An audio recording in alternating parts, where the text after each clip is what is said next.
Okay, now we're going to take a look at the updated lower body session where we're going to work on some pause squats, some front leg elevated knee over toe lunges, and the Peterson steps. These things will be working towards building your knees better for endurance.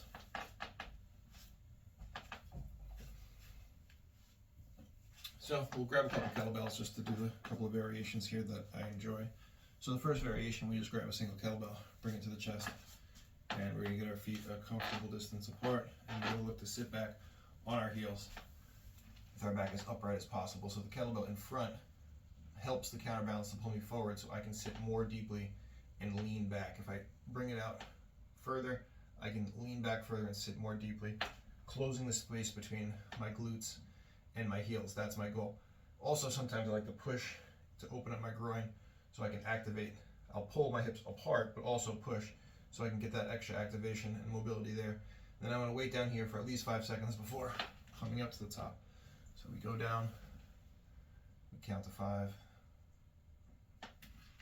and we come up. So single kettlebell version. I also like to play with a double kettlebell version. Besides increasing the weight, just pulls a little bit different on the center of mass. So I pull in tight here, elbows in tight, pulling it to the chest, which uprights my back nice. Tuck the chin, nice strong spine. Give myself a little bit more space, and sit down deeply into the pause squat. And up from the side.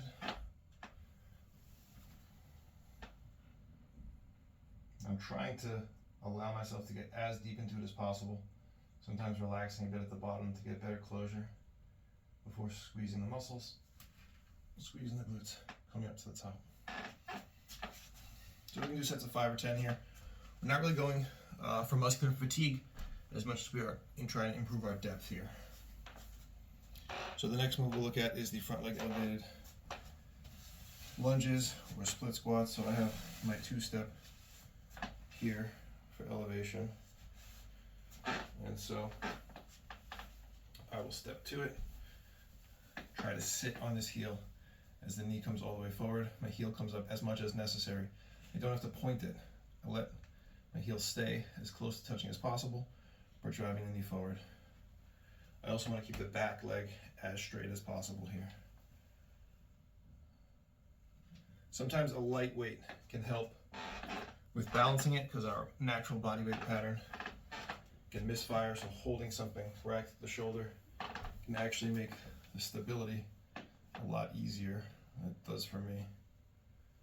And then to increase difficulty, I'll go down a step until I'm doing it on the floor. But the hip flexor becomes tricky then because we have to have the hip flexor mobility to straighten the back knee to get down this low.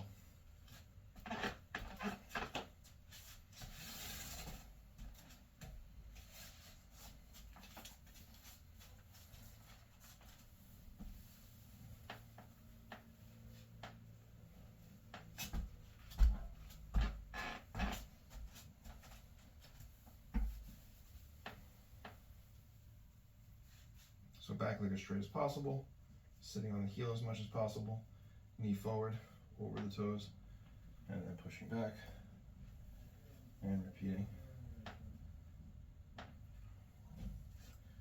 You want to do sets of 5 on each leg here. And finally, although we're going to start with this in the workout program, just had it last on our list of exercises to show, the Peterson step. So we can have something for balance nearby. And what we're going to do is on the floor, we can just elevate the foot and lean back and try to slide that heel as far forward as possible before coming back to standing.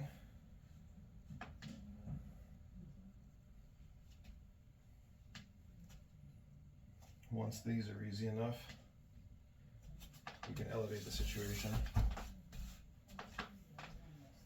And we can use that space to lower it down. This puts a greater strain on the knee. Again, the whole time we want to have this hip flexor straight here. We don't want to come down this way. It's a viable exercise, but a different one. Come here, leaning back like a limbo. Really putting it on the knee and the ankle. The heel can come up here, but only as necessary as we push forward. Otherwise, we're going to try and keep that ankle down. So those are the 3 new exercises. I'll build them into the new program for you. Good luck.